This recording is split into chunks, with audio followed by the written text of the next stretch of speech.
Lembaga Trust Indonesia Research and Consulting merilis hasil survei tentang tren pilihan publik kepada partai politik. Total responden survei sebanyak 1.200 dipilih secara acak dari seluruh wilayah Indonesia.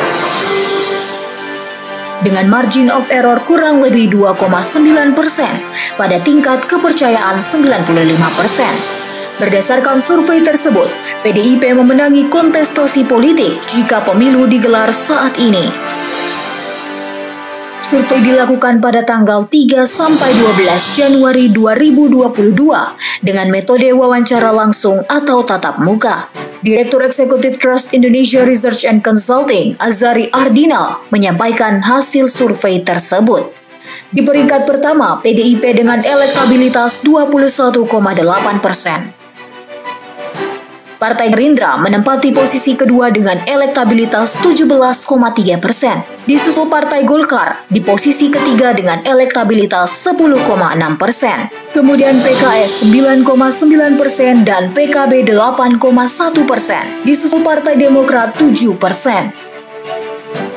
Hal yang mengejutkan, hasil dari 3 partai politik tidak lolos ambang batas parlemen atau parliamentary threshold 4%. Berdasarkan survei, 3 partai politik yang tidak memiliki kursi di Senayan jika pemilu dilaksanakan hari ini adalah Partai Nasdem, PPP, dan PAN. Partai Nasdem elektabilitas sebesar 3,9%, PPP 2,9%, dan PAN 1,9%.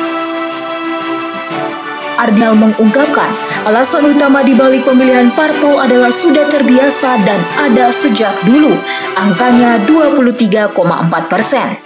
Kemudian pengaruh tokoh agama atau tokoh masyarakat 10,7%, dan ada tokoh partai lain yang disukai sebesar 22,8%. Alasan lainnya, partai yang sebelumnya dipilih tidak menempati janji 16,6%.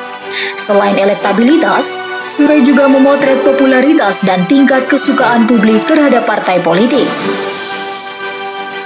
Hasilnya, partai politik menjadi tingkat popularitas tertinggi adalah Partai Golkar sebesar 93,9%, disusul PDIP 92,3%, dan Partai Gerindra dengan 91,6%.